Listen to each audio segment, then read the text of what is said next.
విశ్వకర్మ మర్చిపోయా. విశ్వకర్మ అనే స్వామి ముందు అసలు కళ్యాణ సూత్రం తయారు చేస్తాడు. సూత్రం కడితేనే భార్య భర్తలు కదా. అంటే సృష్టిని సృష్టించటానికి ఒక భార్యాభర్తలను చేయడానికి ముందు సూత్రధారణ కావాలి. కాబట్టి ఆ సూత్రం కూడా స్వామివారే తయారు చేస్తాడు మనకి. శివ కళ్యాణంలో కూడా స్వామివారు సూత్రం చేసిస్తేనే శివుడు కళ్యాణం చేసుకున్నాడు. కాబట్టి సృష్టి నడపటానికి సృష్టికర్త విశ్వకర్మ. ఆ సృష్టి మన అందరం భార్యాభర్తలు అయిన తర్వాత సృష్టి నడవటానికి, భోజనం చేయడానికి, ఇంట్లో కాపరాలు చేసుకోవడానికి, ఇళ్ళు, వాకిళ్ళు, పొలాలు, పంటలు, గుళ్ళు, గోపురాలు, ఏదైనా అసలు కుమ్మరికి కుండలు, కమ్మరికి కమ్మరం అసలు ఒక్కటి కాదు, సృష్టే అయింది. అందుకని సృష్టికర్తను పూజిస్తే తప్పేమీ లేదు. నా బొట్టు అంటావా, చిన్నపిల్లలు ఉన్నారు మా ఇంటి పైన, వాళ్ళు వచ్చి పీకి పీకి పెట్టారు, ముఖంతా గిచ్చారు. ముఖంతా గిచ్చి గోళ్ళతో బొట్లన్నీ తీసి ఆడుకున్నారు. ఆయన ఇందాక వీడియోలో నేను అన్ని సృష్టికి స్వామివారు ఇచ్చినాయి అన్నీ చెప్పా. కానీ మనం అసలు కళ్యాణం చేయించేదే స్వామివారు కదా.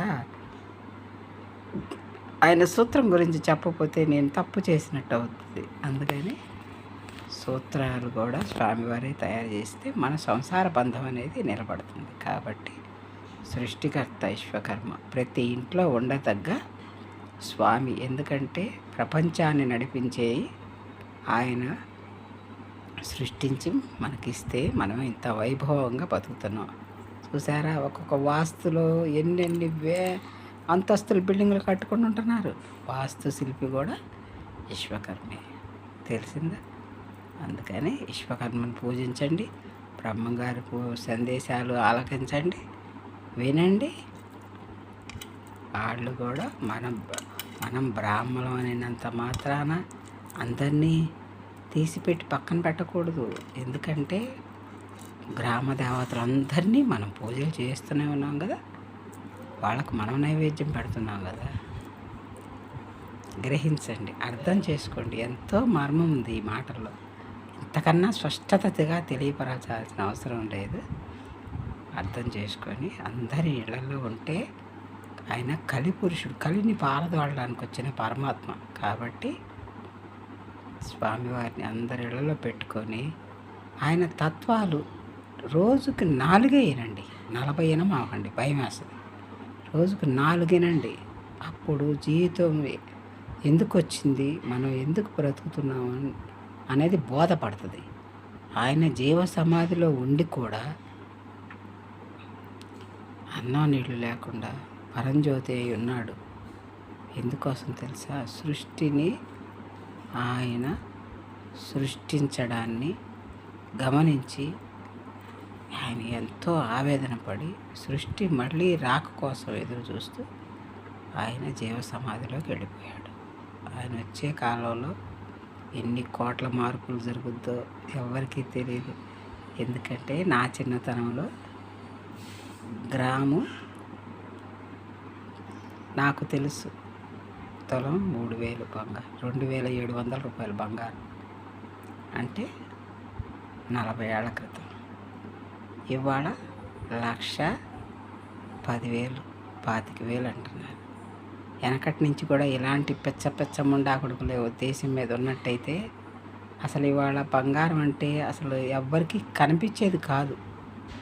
అన్నీ గోడౌన్లలో డబ్బు గల్లోళ్ళ బీరువాళ్ళు శుద్ధలుగా ఇటుకలుగా రాళ్ళగా తయారు చేసుకొని పెట్టుకునేవాళ్ళు పెచ్చముండా కొడుకులు. అది ఆడదానికి ఆభరణాలుగా ఉండాలని భగవంతుడు బంగారం అనేదాన్ని సృష్టించాడు. ఇప్పుడు అది మానేసి ఏదో సంపదల క్యాష్ ఏంటి నా చెప్తానండి, సరైన ఉపమానం దొరకట్లా నాకు. ఏంటి మన మిడిల్ క్లాస్ బంగారం ఎంతైనా సామాన్యంగా కొనుక్కోండి, ధరలు పెరగటం అంటే ప్రకృతి పళంగా పెరగాలి.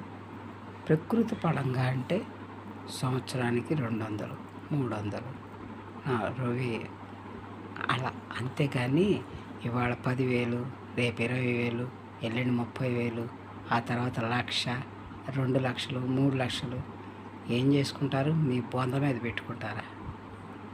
పెంచి పెంచి పెంచి ఏం చేస్తారు? సమాధుల్లో కలుస్తారు. అంత తప్ప ఉపయోగం లేదు. ఆ బంగారం ఇక బంగారం అని చెప్పి దాంట్లో అన్ని రకాలుగా పెట్టి ప్రజలను మోసం చేయటానికి తప్ప ఇదే ఉపయోగకరమైంది కాదు. బంగారం గురించి బంగారం నిల్వ చేసుకుంటే ఆర్థిక మాన్యంలో అదొకటంట. ఇళ్ళు పొలాలు ఉన్నట్లు అది కూడా బంగారం కూడా. బంగారం ఇళ్ళు అంటే నివాసానికి, పొలాలంటే పండించుకోవడానికి. బంగారం ఏం చేస్తావు? నీ బొంద బీరువాలో పెట్టుకొని అదే ఇవాళ ₹1,00,000 చేసావు, 2,00,000 చేసావు, అమ్ముకుంటే 2,00,000 వస్తాయిగా. 4,000 అమ్మినాడు, అమ్మితే 4,000 వచ్చాయి. ఇవాళ ₹1,00,000 పెట్టుకుంటే అమ్మితే 1,00,000 వస్తాయి.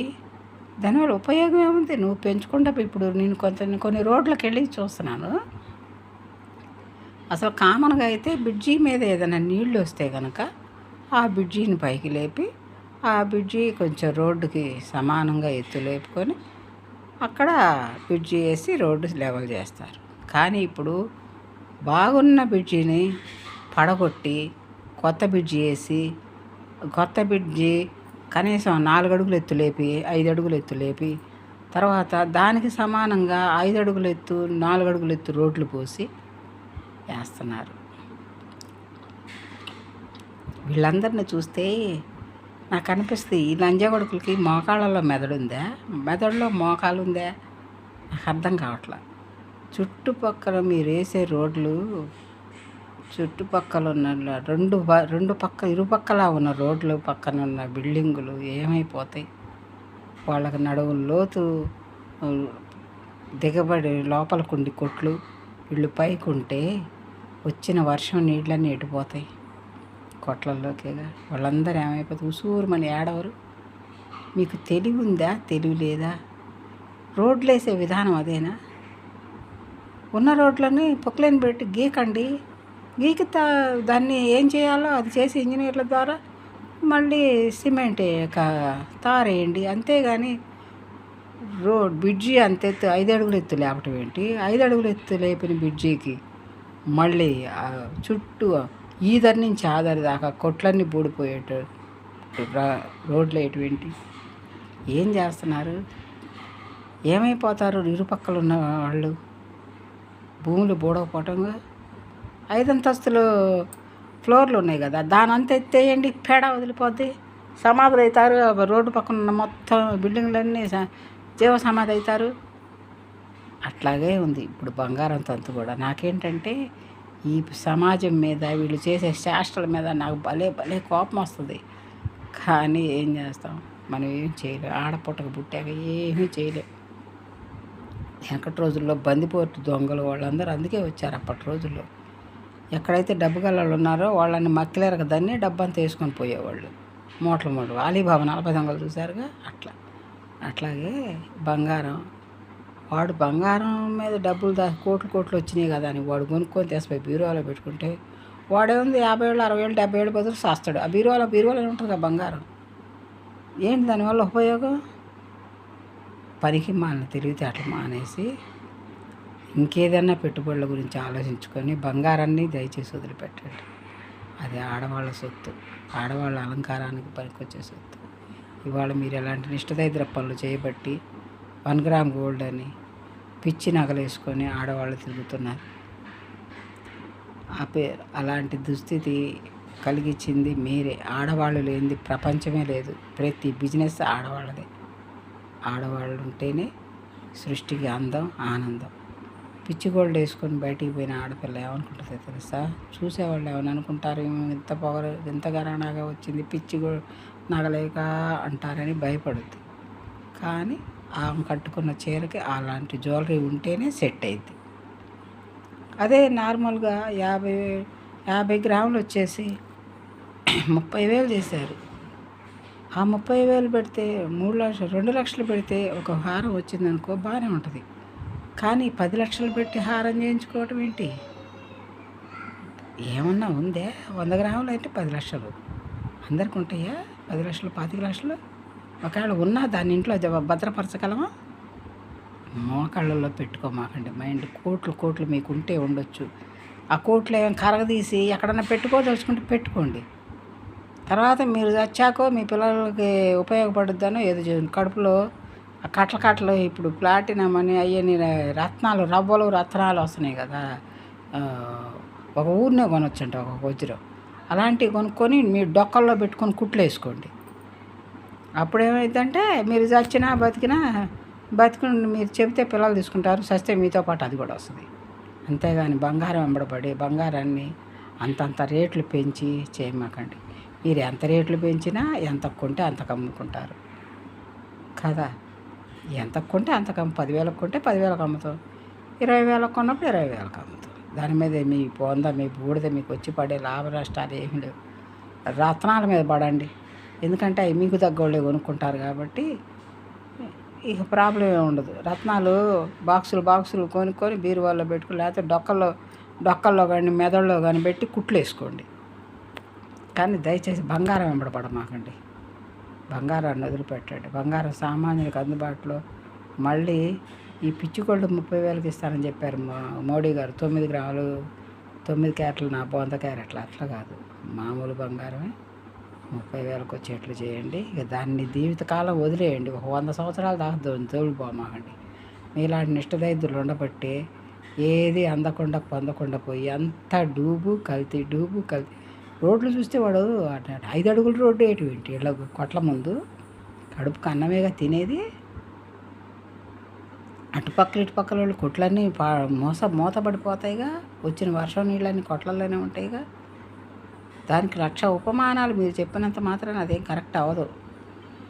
ఒక పాయింట్ చెప్పంగానే దానికి 96 పాయింట్లు పీకుతారు, లాగుతారు.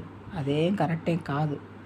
ఎప్పుడైనా మనం నడిచేట్లే ఉండాలి. డౌన్లో ఉన్నదాన్ని లెవెల్ చేయండి, అంతేగాని లెవెల్గా ఉన్నదాన్ని మెరకలేపి మళ్ళీ చేసి మట్టి కొండలు నాశనం చేస్తున్నారు, రాళ్ల కొండలు నాశనం చేస్తున్నారు, కంకర కొండలు నాశనం చేస్తున్నారు.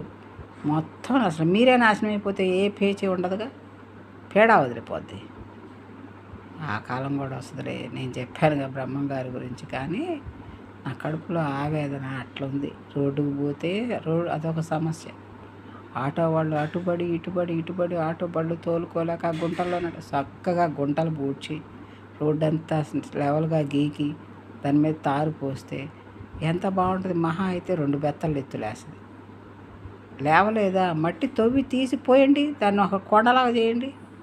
ఉన్న కొండలాగా చేయడానికి మీరెవర్రా? అసలు ఈ రాజకీయం ఏంటి, ఈ గోల ఏంటి, ఈ సర్వనాశనాలు ఏంటి, ఈ కళ్ళతో ఎన్ని చూడాలి? ఇంకా భయమే వేస్తుంది. మీ అందరికీ ఏమనిపిస్తుందో కానీ భయం వేస్తుంది. ఈ భయాలన్నీ చూసి నాకు ఈ పేదవాళ్ళందరూ ఎట్లా బ్రతుకుతారు? కోటీశ్వర్లైనా సరే, ఒక బిల్డింగ్ మీద 10 బిల్డింగులు ఉన్నా సరే కింద బిల్డింగ్ పడిపోతే బాధేగా. అదే కాదు. అట్టాగే ఒకటి విషయం, చెరువులో నాగార్జున హోటల్ ఉందంట, వాడికి ₹1,00,00,000 వస్తాయంట. అందుకని ఆయన 1,00,00,000 వస్తున్నాయని చుట్టుపక్కల ఉన్న కొంపలని గోలగొట్టారు. వాడికి 1,00,00,000 వస్తే వీడికి ఎందుకు, 2,00,00,000 వస్తే వీళ్ళకి ఎందుకు, 3,00,00,000 వస్తే వీళ్ళకి అవసరమా? వాళ్ళు కొన్ని వేల ఏళ్ళ క్రితం నాడు ఆక్యుపై చేసినోడెవడు, అమ్మినోడెవడు, ఎంత వందల మంది చేతులు మారి ఆ నాగార్జునకు వచ్చిందో ఆయన కొన్నాడో కట్టిండో. అన్ని పర్మిషన్లు గవర్నమెంట్ ద్వారానే వచ్చింది. ప్రతి లంచేవాడికి 5 ఏళ్ళకి ఒకటి రావటం, పద్ధతులన్నీ మార్చడం, 5 ఏళ్ళకి ఒకటి రావటం, పద్ధతులన్నీ మార్చడం. వీడిని పద్ధతులు మార్చడానికి పెట్టింది. ఉన్నది పడగొట్టకూడదు. ఈ మొగుడు మంచోడు కాదని వాడిని లాగి ఈడిసేవతలేసి ఇంకో మొగుడిని తెచ్చి కట్టడానికి వీడే బ్రహ్మదేవుడు కాదు, మనిషే. అట్లాగే ఎవరు ఎట్లెక్కడ నివసిస్తున్నాడో అట్లా నివసించు. ఆక్యుపై చేశారు చెరువులు. నీకన్నా ముందు కొన్ని వందల మంది వచ్చిపోయారు పరిపాలనలోకి. నువ్వు పెద్ద ధీరుడిలాగా వచ్చి కొంపలన్నీ గోలగొట్టి ఒక కొంప కట్టించి వాళ్ళ జీవితాలు మొత్తం ఎన్ని వేల కుటుంబాలు సర్వనాశనం అయిపోయినాయి. ఎన్ని వేల కుటుంబాలు రోడ్డున పడ్డాయి. ఎన్ని కలలుగానే ఉంటారు వాళ్ళు. మళ్ళీ వాళ్ళని బొందలో దొక్కేవుగా. నీకేం నష్టం లేదుగా. చెరువులో ఉన్న ఇళ్ళు అక్కడ ఉన్నాయి. చెరువులో ఎవడు పెట్టమన్నాడు చెరువులు మిమ్మల్ని? ప్రతి గ్రామానికి ఏంటాయి మున్సిపాలిటీలో మీ మీ పచ్చిబద్దలు అవన్నీ ఉంటాయిగా పరిపాలన చేసి. అవన్నీ ప్రతి చెరువుకి ఆనకట్టలు కట్టండి, పూడికలు తీయించుకోండి, కొత్త చెరువులు తవ్వించండి, డ్రైనేజీ శుభ్రత చేయించండి. అంతేగాని కట్టుకొని నీళ్లు కూలగొట్టాలి నువ్వేవుడు. నువ్వు జాగ్రత్త చేసుకోకపోతే పక్కనోడు లేనోడు ఆక్రమిస్తుడు. 10 చేతులు మారాక 11 వాడికి వస్తుంది. వాడికి రూపాయి ఉన్నోడైతే కొంప కట్టుకొని చేస్తాడు. అట్లాంటివన్నీ నాశనం చేశారు. మీది అసలు కరెక్ట్ పద్ధతి కాదు. అందరూ జాగ్రత్తగా ఉండండి. అందరి గురించి ఆలోచించండి. అంతేగా కట్టిన కొంపలు కూలవమాకండి. ఆ దేశంలో జగన్ గారు కూల్చాడు ఫస్ట్ చంద్రబాబు ఇల్లు. వాడు నాశనం అయిపోయాడు. ఇక్కడికి వచ్చాక ఈ మహానుభావుడు ఈయన పేరేంటో మనకు తెలియదులే కానీ ఈయన కూడా కూల్చాడు. ఈయన నాశనం అయిపోమని నేను అనలే కానీ అలాంటి దౌర్భాగ్య పనులు చేయొద్దు. మీరు ఆక్రమించండి, తినండి, మింగండి, ఏరగండి, బంగారం తిని బంగారం ఏరగండి, నాకు ఏం తప్పులేదు. కానీ కట్టిన కొంపలు కూలవటం, ఉన్న ఆస్తులు ఆక్యుపై చేయటం చేయమాకండి. అవి మీ పిల్ల తరానికి కొట్టి మీ వంశాలు నాశనం అయిపోతారు.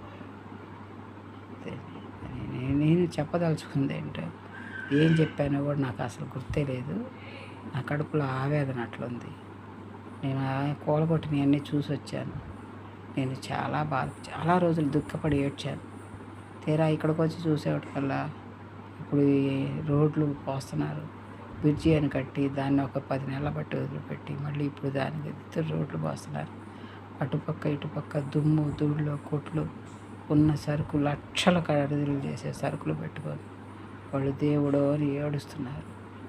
ఈ బాధలన్నీ చూడలేక నేను చిన్న వీడియోలు చేసి నవ్విస్తూ ఉంటాను. నన్ను చాలా తప్పులు మాట్లాడానేమో నాకైతే తెలియదు. నన్ను క్షమించండి, తప్పులు మాట్లాడితే క్షమించండి. కానీ ఇలాంటి దుర్మార్గాలు అయితే నాకు అస్సలు ఇష్టం ఉండదు, నాకు అస్సలు నచ్చవు. అలాంటి సమాజాన్ని నేను కోరుకోవట్లా. అందరి మేలు కోరే మనుషులు రాజ్యం పరిపాలించండి. పాత రాజులు పరిపాలించిన పద్ధతి మంచిదైతే మీరు అదే ఫాలో అవ్వండి. మీరు కొత్తవి పెట్టండి ఇంకా. అంతేగాని తినే ముద్ద లాక్కొని మట్టి కలిపి తినిపించాలని ప్రయత్నం చేయమాకండి. ఎందుకంటే మనం మట్టి కలిసిపోతాం. ఏది ఒక్క ముద్దే మనది. పొద్దుపూట మధ్యాహ్నం 1 గంటకు తినేదే ప్రసాదం మనం తినేది. ఇంకా మన ఆ ఒక్క ముద్ద కోసం ఇంతమందిని ఏడిపించి మనం తినాల్సిన అవసరం అయితే అస్సలు లేదు. నేనే కాదు, సామాన్య ప్రజలే కాదు, మిడిల్ క్లాస్ వాళ్ళే కాదు, కోటేశ్వర్లే కాదు, రాజకీయ నాయకులే కాదు, ఎవరైనా సరే ఎంతైనా అనుభవించండి. కానీ ఎవరిని బాధ పెట్టమాకండి. Okay bye. Like and subscribe, share. అమ్మ చెప్పు.